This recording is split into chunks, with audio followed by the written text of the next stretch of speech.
umupo Yan. dyan. Masyado na Kasi ako suki. para fair naman, di ba? Heto na ang iyong pangatlong sang tanong. Sabog! Tuwing may taping si Marian Rivera, hi Ate Yanyan, anong bagay ang hindi pwedeng hindi niya dala? A, baby powder or B, lip tint? Siyempre, ano ka ba? Sugar, eto, hindi kita ipapahiya dito.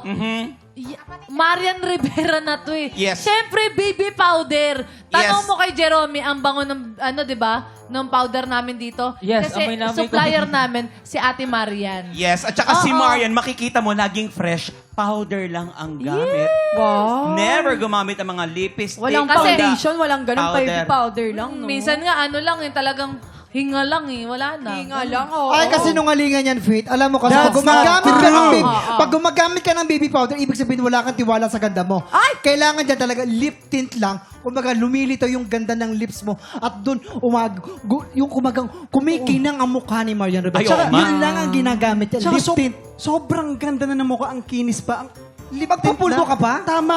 Eh si Kuya Waki, kung si Miss Marian Rivera, baby powder Kailangan yung dyan, dinadala. di kailangan dyan powder, hindi, borax. Borax ang kailangan yan. Alam mo, dinadala ni Kuya Waki. Oh, teka lang, ikaw ba? Kanino ka ba maniniwala sa baby powder or sa lip tint? Anong sagot mo doon? Ako kasi, lagi ko rin kailangan ng lip tint, so lip tint. Titignan natin kung ang sagot mo ay kamogo sabog in 5, 4, 3, 2, 1. At mas maraming nilagay. Perfect!